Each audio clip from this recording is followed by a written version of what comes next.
Hello and welcome to Express Media's National Young Writers Month. I'm Josiah Lullum, an associate producer at Express Media. With us today is Raphael S. Ward and James Butler. Raphael S. Ward is a recent creative writing graduate and founding member of Dead Poets Fight Club. He has been published in the Big Issue Fiction edition, The Sleeper's Almanac, and award-winning Australian writing. He also regularly contributes to Going Down Swinging online and competes in poetry slams and giant-sized chess games. James Butler is a Brisbane-based writer, bookseller, and co-founder and fiction editor at Scum magazine. He is currently writing an honours thesis on representations of the body in postmodern film. Now, when we begin, you can join the conversation and ask questions by tweeting using the hashtag NYWM15. And don't forget to check out the program online, get to a VoiceWorks 100 launch, and set yourself a goal for National Young Writers Month. Now, James and Raphael, over to you. Cool. Hi, guys. Hello. So we're just going to start off with doing a bit of an intro, just telling you guys who we are and I guess why you should probably be listening to us.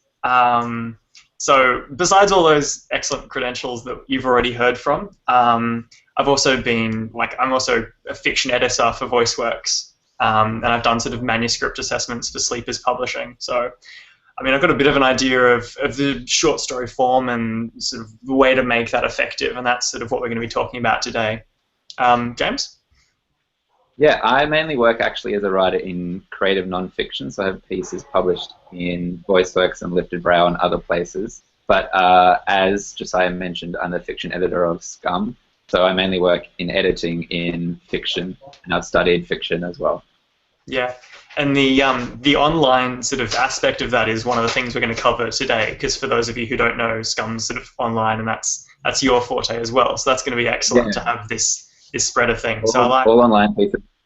Yeah. All online pieces under 1,000 words. So that's where I'm kind of coming from. Yeah. I forgot about the 1,000-word limit as well. That's great. That's really cool. Yeah.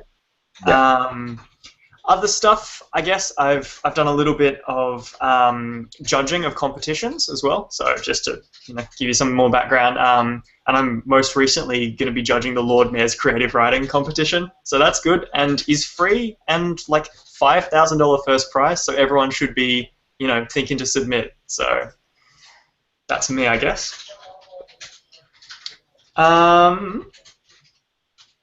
So what we thought would be nice to start off with would be to talk about favorite stories and favorite things of writing and stuff that we've learned from. So, James, do you want to start us off?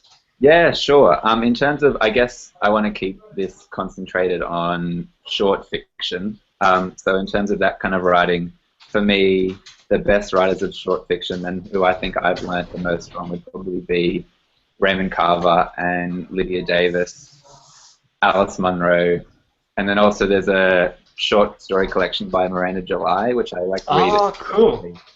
I probably read that book like once every 6 months. I always keep finding so much stuff in it, and to the point where when I was in my first year of my undergrad, we had to write fiction. I would just keep on churning out these stories that sounded like Miranda July. But yes. I think there's if you find a writer that you like, just really, I guess rereading it and reading it a lot, you can find like a craft there. So yeah, those are probably the biggest cornerstones for me in terms of short fiction writing. How about you? That's gorgeous. That's so great that you mentioned Raymond Carver, because he was one of my favorites as a sort of younger writer. And I did this thing which I'm pretty sure most people do is, and as you said, you find a writer you really like, and then you basically just plagiarize them. You want to be them so hard that you just keep writing like them. My first ever VoiceWorks published short story was. It was like an 18-year-old Raymond Carver, and I was really pleased with myself, and it got published, and I was like, yes, it's really good.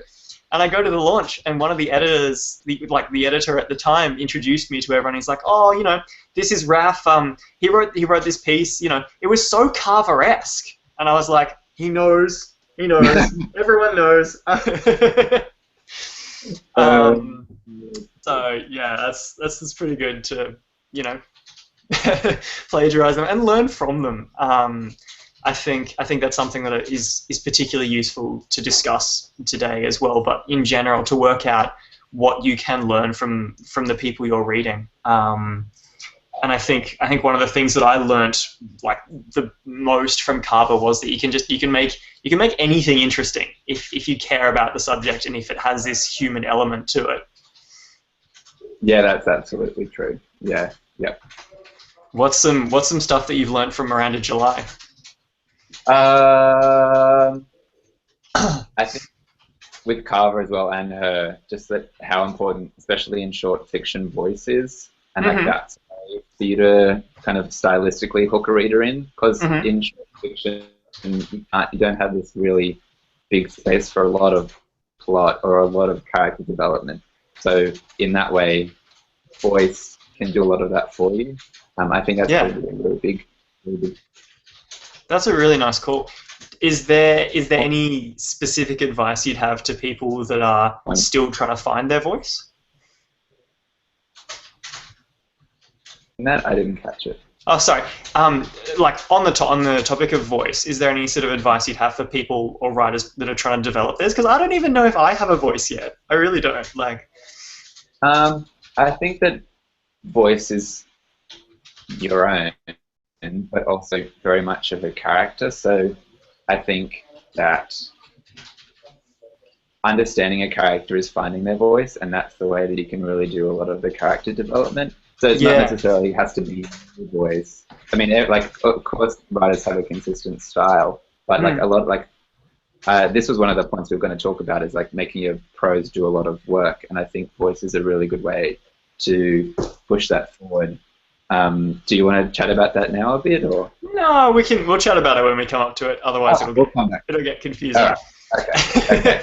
I guess last thing I thought was worthwhile in talking about sort of favorite writers and stuff like that. One of my particular favorites is Peter Carey, but only for his short stories. Like, I mean, I've tried to read his novels, and I've tried to read like all of them, but I don't love them quite as much as his short stories. And I wondered if there's any merit in the idea that some writers are better suited to some forms than others, and you sort of have to work in a form that works for your style or something like that. Yeah, I mean, absolutely. I think that short fiction necessarily has to do different work than novels or longer pieces of fiction. And, of course, that's going to be suited to more writers than others. I had a similar experience, actually, with an American short story writer called Laura Vandenberg. I'm not sure if you know her work. I read her. She put out a novel last year, and just I kept on wishing that it was as good as the short stories. Yeah. And I think I definitely, because it is such a short space, different kind of work that you can do that, makes it not more exciting, but a different kind of exciting. Yeah. It was especially interesting when I went to like one of the author talks where Peter Carey was like talking about his latest book, and someone in the audience sort of mentioned his short stories, and he was just like, no, it's just small stuff. It's just like what I do is. It almost felt like it was a writing exercise for him, and I just thought that was really fascinating to think about how writers actually. Yeah, I think too that kind of a lot of people think of short stories as like a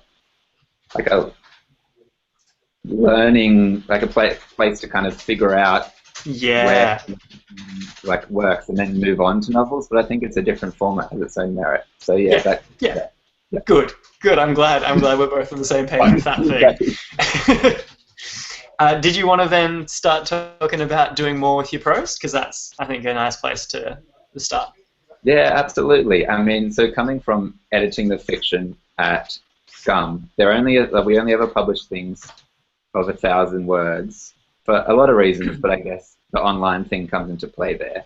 But with 1,000 words, I guess I kind of don't want people to think that less words means less work. You've only got a certain amount of words to play with, so in that way your prose has to do more. So I guess I was saying before with voice is a good way to kind of really push character development. Like if every single sentence I think has to do more in a 1,000-word short story has to do more than one thing, whether that's really good. That's really nice. Yeah. Develop character or portray an image, like give a sense of imagery. You have to be trying to do more than one thing because you don't have very much to play with. You don't have 4 chapters to kind of introduce like this character. You have to kind of do it then and there.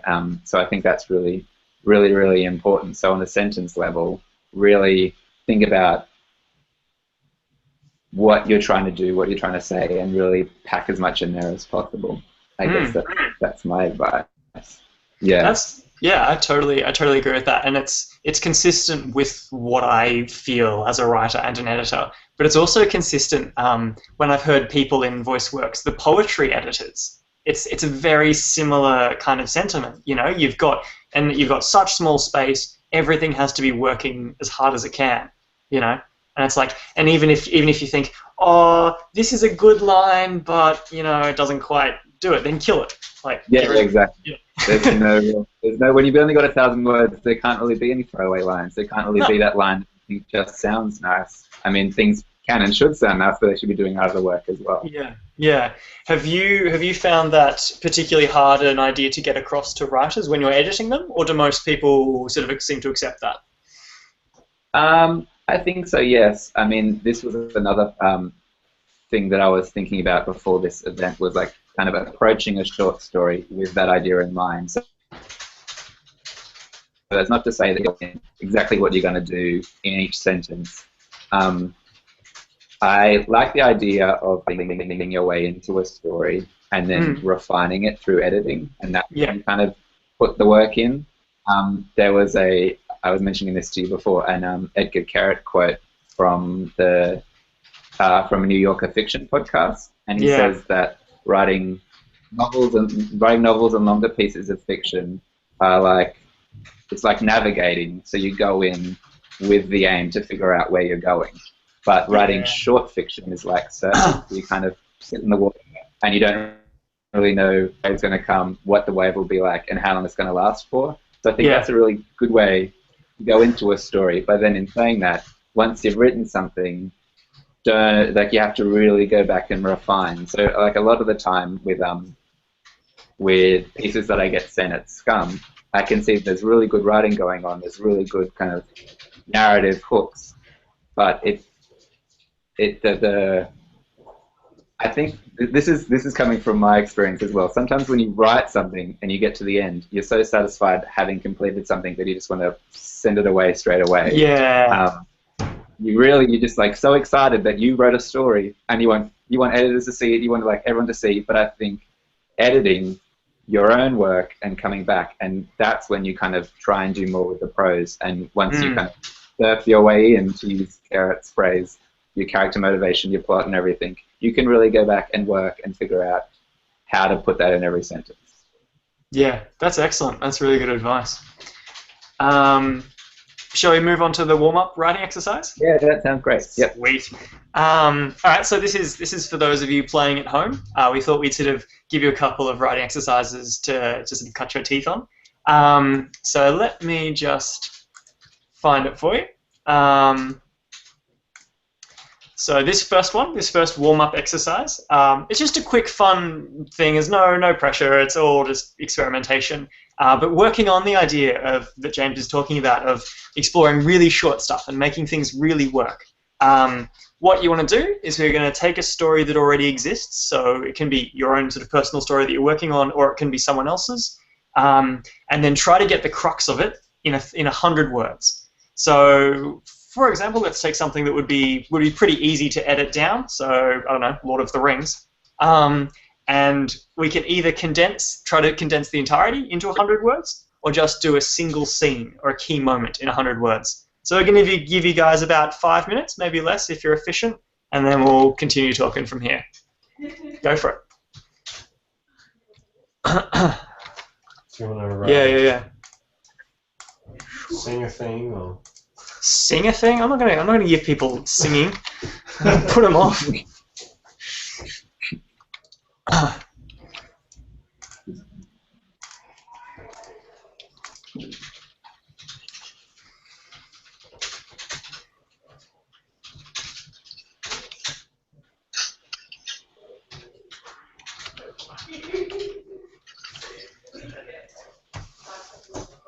you're going to write the story as well. Yeah. I'm thinking. Okay, I'm thinking. You can't pressure me.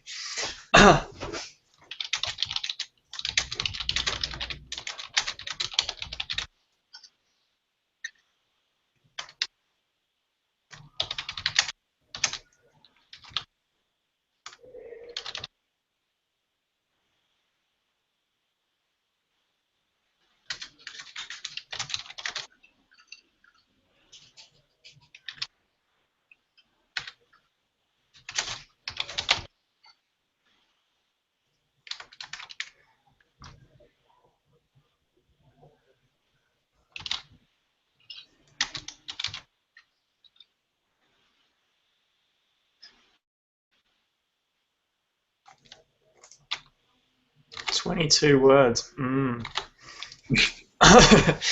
almost done then, right?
So I mean, I'm still ripping off authors more famous than me, but that's fine.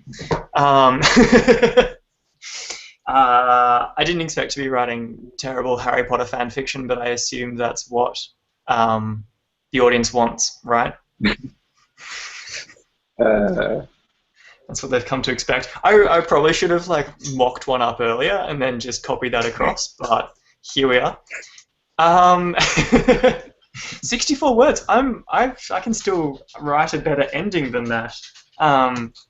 But I think that's perhaps what we should talk about now, if we are ready to move on from my bad Harry Potter stories. Endings. I think that endings are so important, especially, again, going back to my work with Scum and publishing pieces that are only 1,000 words and online. I think that endings are so important to leave an impression on your reader. So often I get sent pieces that are so great but kind of fizzle out.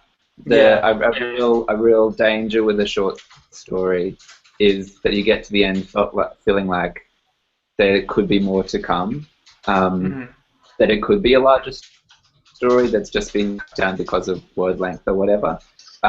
So a lot of the editor work that I do with Rise at Scum is really refining the ending and making sure that they really work. And that's not to say that every loose end in your story has to be tied up, or you have to have like this really massive sense of finality. But even if you do have an ambiguous ending, you still have to draw your reader towards that conclusion. I think that's what the endings of short stories should do. They should draw the reader towards the conclusion that you want them to come to.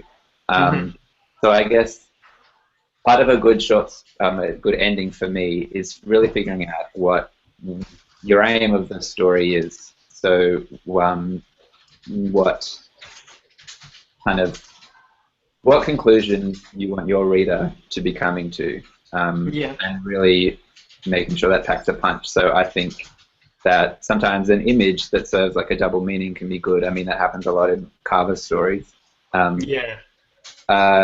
You really just want to make sure, and that's not to say that every story has to have like a a moral message or be social commentary. But I think that you don't want to be left at the end of a story thinking, so what? Like, I just read this and I don't really like it. Like, you want it to linger.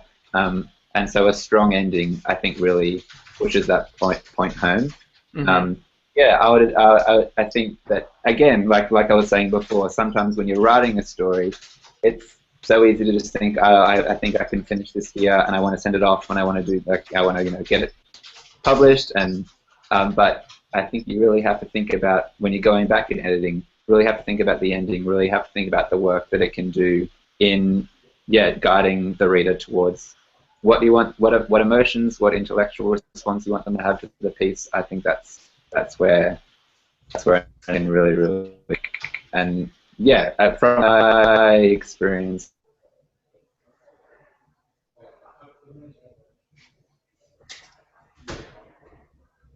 Oh. That's all right. One of the things that I wanted to discuss anyway, once James comes back. Oh, sorry. Sorry? I was just going to say, do you have anything to add to that from working at VoiceWorks? Yeah. Not even just from working at VoiceWorks, but just from having read a fair few short stories, and then also having seen short stories that don't quite work. I think one of the things that specifically I have been guilty of myself is trying to have this very wide-ranging, all-encompassing kind of ending that isn't necessarily suitable for a 1,000-word short story. I think a lot of writers want to try to say something hugely meaningful about the world as a whole, when maybe the story they're writing doesn't necessarily need to make that statement, and and it can, and if you want to, if that's what that's what you're hoping to do with your work, then by all means go for it, and if it works, it works. But there's sometimes this thing where people, they write a short story, it's quite short, and then they get to the end and they're like, oh, I kind of have to say something now. It's now or never, and it's like, well, actually now it's too late. Yeah, that's true. And I mean, when I say that the story has to have an aim, that's not to say that have to answer some kind of massive existential question, or do this big social commentary like moral good. I mean, what maybe the aim of your story is to really work with voice, or to do something interesting stylistically, or kind of represent characters. I think that all those are just as interesting and just as productive as answering massive questions, but the conclusion has to draw your reader to your aim, I guess is what I'm trying to do. Even if your aim is just to have this weird voice, or to have this character that you think isn't represented in fiction, or to have, just to do something interesting with prose, I think you have to guide your reader there, and that the ending is really where a lot of that work gets done. Yeah, nice. How much do you work with writers on endings? Like, how much would you expect that to be the thing that needs the most work on? I do spend a lot of time on it, just because I think with such short pieces, sometimes you do so much work setting it up, but by the time you get to the end of the 1,000 words, kind of, it's hard to give that sense of finality. I think that the sense of resolution is hard to do in 1,000 words. So it's not that's kind of, I have this nagging thing about having good endings, but I think that's just when you're writing really, really super short fiction, that's where a lot of the work has to be put in. And so when I work with writers, that's kind of where the work tends to go. That's interesting, because I would personally probably put more work into my openings, into the probably will put more work into the first line than I will into an entire middle paragraph. No, that's definitely true. And I mean, that's not to say when you've got like we were saying before, when you've got a 1,000-word story, I mean, the whole thing has to be strong. But it's easy to write an awesome opening to a short story and to really hook someone in. It's not easy, but it's not like a lot of talented writers can do that really well. The ending, I guess, is because you're working so hard. Yeah, the endings, I guess, is where I come into like, yeah, really.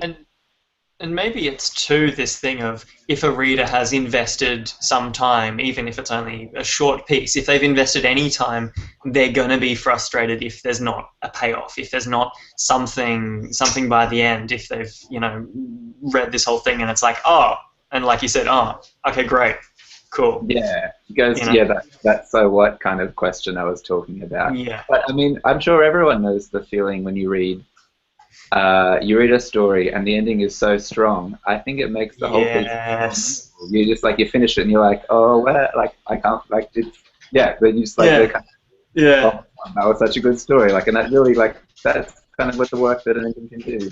Yeah. You can remember an awesome opening, but I think when it has an awesome ending, it really stays with you. I wanna go find some now. I wanna go find me some. So while I'm doing that, if you don't mind talking specifically about writing for online spaces, and then I'm gonna find us some good quotes. All right, sounds good.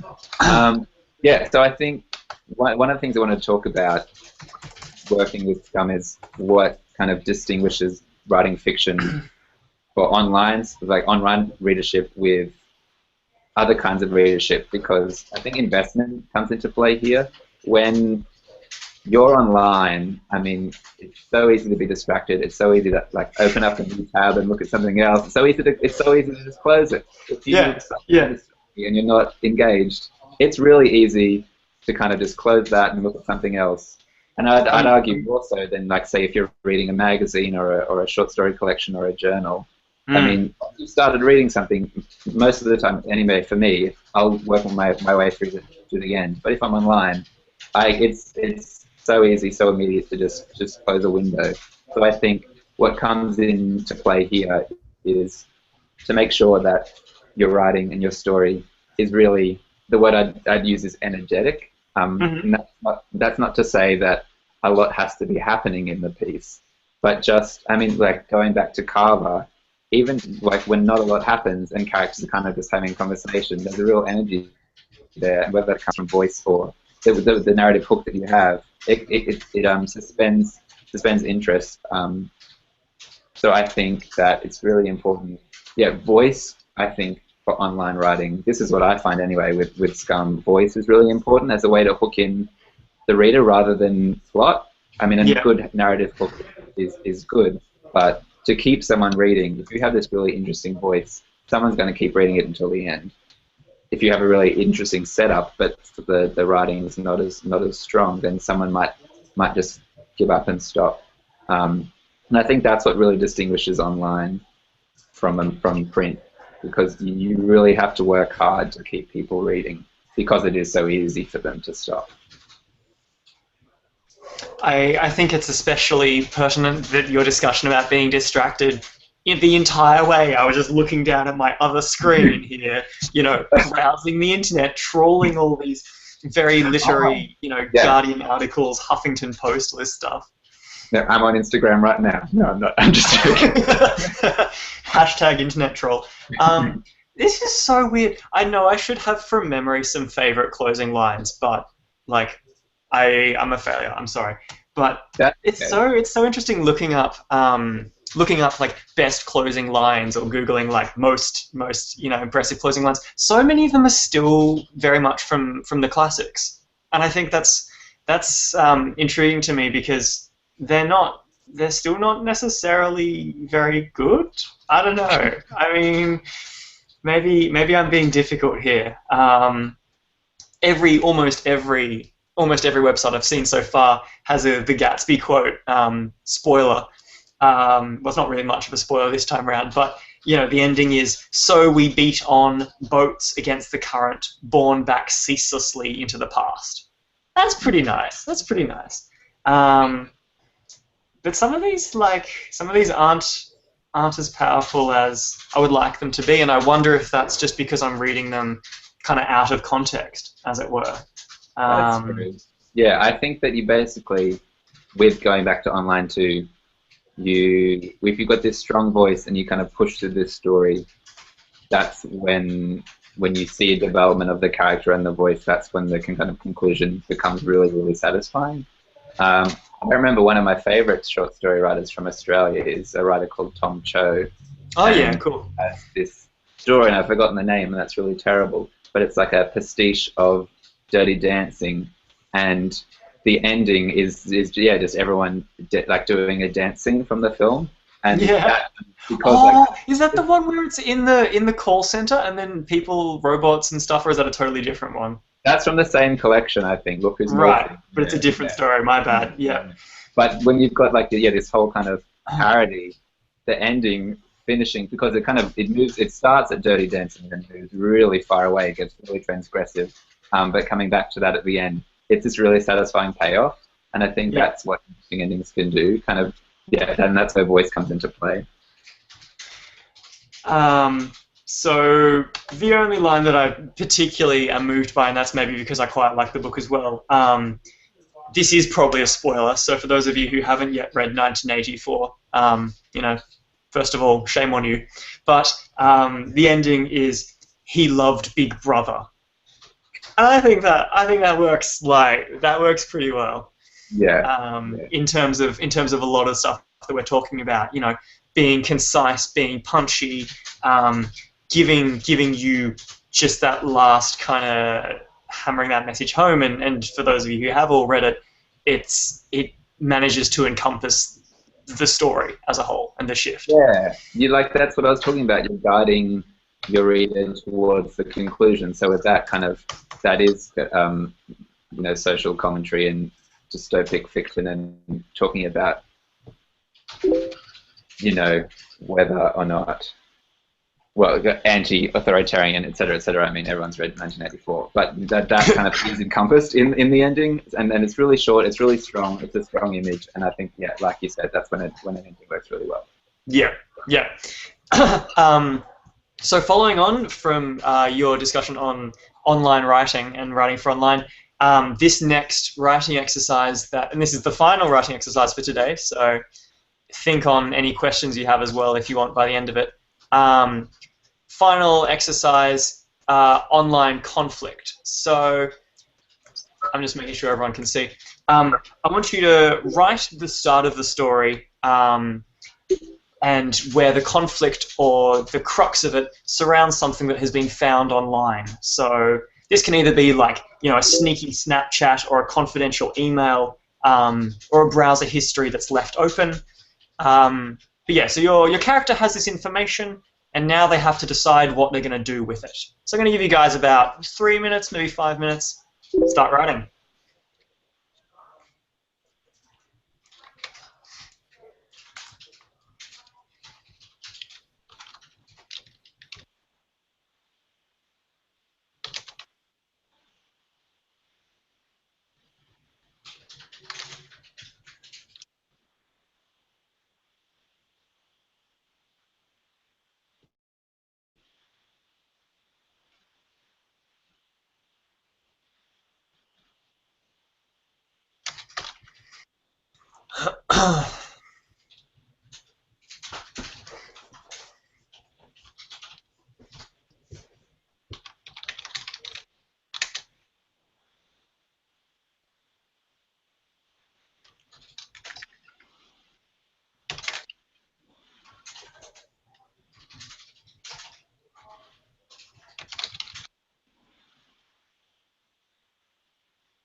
Man, if only I could write better under pressure.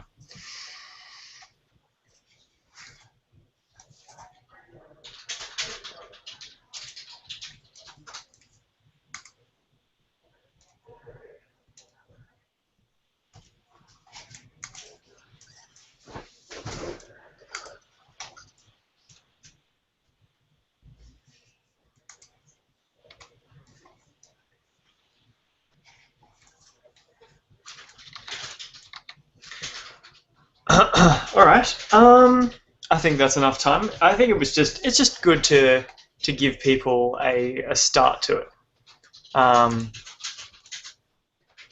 Yeah. So I think that's just a good place to give let people start. See what you think of it.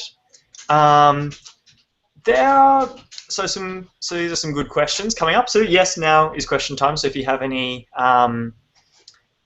questions, feel free to tweet them through. What was the Twitter handle that we're using again? Thank you. Hashtag NYWM15. Hold it up. Oh yeah, I'm screen sharing it. Yeah. So. Oh yeah, Yeah. you can't see that. Yeah. So the first question is, where can people find useful writing prompts like those? And I mean, I I just Googled these ones, which is cool, and some of them are useful and sometimes not so much. So I don't know, but there's probably also things you can find from your local writers' centre or writing groups around the place. There's also some pretty good Facebook writing groups as well that could be worthwhile. I think too, I know we mentioned this before, but this is when reading a lot really comes into play. Yeah. Really, like if you've read a short story that you really love, read it closely and really think about why you think it works, why you like it so much. A couple of years ago, I started up a group with my friends. It was like a book club, except each month we'd read a short story, and then also one person would bring a short story they had written to the group, and you'd kind of bring them together and discuss really critically and analytically why you thought the story that the person had brought worked, and then what the person who chose that story was doing in their work. And I think that's a really useful thing to do, and I really would recommend people really reading a short story, thinking about what the writer's doing on a sentence level, on the whole story with motivation, with plot, etc. And I think that's the best way to find prompts for your own writing, to really think about that's honing taste, and thinking about what you like, what you think is good, and then that way you can implement it in your own work. Yeah, nice, good one. Another question was whether or not I was a part of a writers group, and I've actually started a couple of writers groups and sort of helped out in a couple of them too. So I was actually president of the Monash Creative Writing Club for a while, and I ran the meetings fairly similar to how I'm sort of doing this now, in that I would have something that would be the focus, and we would discuss that with examples, and then we would do some writing exercises, and so that was really awesome. And then I've also got a couple of things online, specifically using Facebook a little bit to either one of them's aimed specifically at writing competitions and opportunities, and the other is a more sort of editing, feedbacky one. How did you get involved in your one, James? It was just me and a few friends, and we thought that was a cool idea, and we started it, really. Nice. Yeah, I think that's if you have a group of kind of peers that you think would make a productive group, there's nothing stopping you starting it. We just would sit in each other's lounge rooms and, to be honest, drink wine and discuss a short story in each other's work. And I think that when it's a casual setting, I learn a lot about my own writing from that setting. And of course, as well, if people aren't a part of the National Young Writers group that Express Media does on Facebook, they should join immediately. Good one. There's so many good resources there, so many good, just heads up that, submissions are open for this and that. I would really recommend people join that group if they haven't already. Nice, good stuff. I'm just seeing if there's any other questions as well. But if there's not, is there anything else, James, that you think would be worth adding? Any sort of final messages? Oh, I think I'm not sure. I don't think so. I think we've done a good job of covering it. I mean, yeah, like I said, coming into this as an editor for a website with 1,000 words, I think the main thing I want to push is that less words doesn't mean less work, and to really think about what your piece is doing, what you want it to do, and how it's working in the piece. Especially do that before you send it somewhere. Because this is me. I was super guilty of this. I would write, like I said, you're just starting out as a writer. You write something. You're so proud of the fact that you've finished that when you get to the end, you just want to put it out into the world and hope that someone says something nice back. But when it's really worth refining, and the work will just get better. And that comes from being in groups, being in peer groups, working with editors, that kind of thing as well. Nice. Cool. Does that? Yes, that brings us to the end, it would seem. Can you hear me okay there? Let's see what's going on. Oh, I might have to do that through yours, Raf. I think mine's... Have you muted your mic? Yeah, mine's stopped working. Oh, okay. You're welcome to try mine. All right, I'll come over. Can you? Yeah. Oh, good. Then I'll just stop worrying. Excuse my technical issues there. So I'm back to wrap things up. Thank you, everyone, for tuning in for this National Young Writers Month online event. A big thank you to Raphael S. Ward and James Butler for giving up some of their time. Now, if you want to find out more about today's hosts, you can look up Raphael SW on this website, which I'm holding up, raphaelsw.com. And you can find out more about James Butler, presumably by following his Twitter, which I have here. Is there any other ways we can find out about you, James? That's pretty much it. Yeah, that's pretty much it. And of course, check out Scum Mag as well. Yeah, look at Scum Mag and send me everyone send me submissions. Yeah, I don't. When I say refine it before you send it, that's not to discourage you from sending it. I'd love to look at everyone's work. Cool. Excellent. Thank you, guys. Now, if you missed the beginning of our broadcast, the whole conversation is now on YouTube, so jump online and catch up. For those of you who just watched it on YouTube, well done. Express Media's National Young Writers Month is occurring throughout the month of June, both physically and virtually. Tune in tomorrow for our next event at 6 p.m, Working with Words, a Q&A with Zoe Norton-Lodge, hosted by Emily Mello. In the meantime, keep up to date with the National Young Writers Month blog on the Express Media website, www.expressmedia.org.au. Check out the Twitter hashtag NYWM15. Get yourselves along to a VoiceWorks 100 launch and set yourself a goal for National Young Writers Month. Thank you all for tuning in and enjoy your evening.